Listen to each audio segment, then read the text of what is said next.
In the world of finance, stock buybacks are a common tool used by companies to reinvest in themselves. The process involves a company buying back its own shares from the marketplace.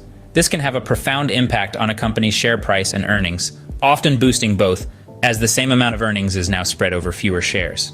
Tracing back to 1982, stock buybacks were legalized, and since then, they have become a widely adopted tool for capital allocation. However, they haven't been without their share of criticism.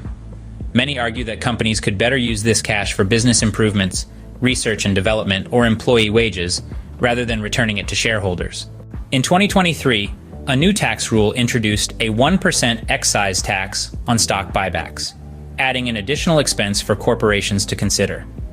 This has led some to speculate about a possible acceleration of buybacks before the year end to avoid this tax. Despite these criticisms and new tax rules, there is a persistent disconnect between corporate profitability and economic prosperity. This disconnect is often attributed to the allocation of resources to stock buybacks, which can inflate corporate profits without necessarily contributing to overall economic growth. Stock buybacks are often motivated by the influence of stock-based compensation on executive pay and a desire to boost stock prices and meet quarterly earnings per share targets.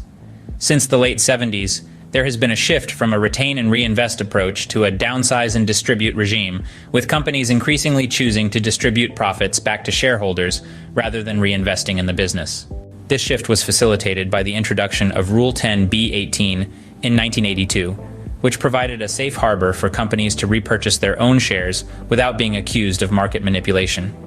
However, this has led to limited proceedings against companies by the SEC, even when large-scale purchases are made within the 25% limit, effectively legalizing stock market manipulation. To steer towards shared prosperity, we must end the addiction to buybacks and excessive executive compensation. We need to transition to a resource allocation model that benefits workers, sustains the enterprise, and generates tax revenues. Understanding stock buybacks is essential.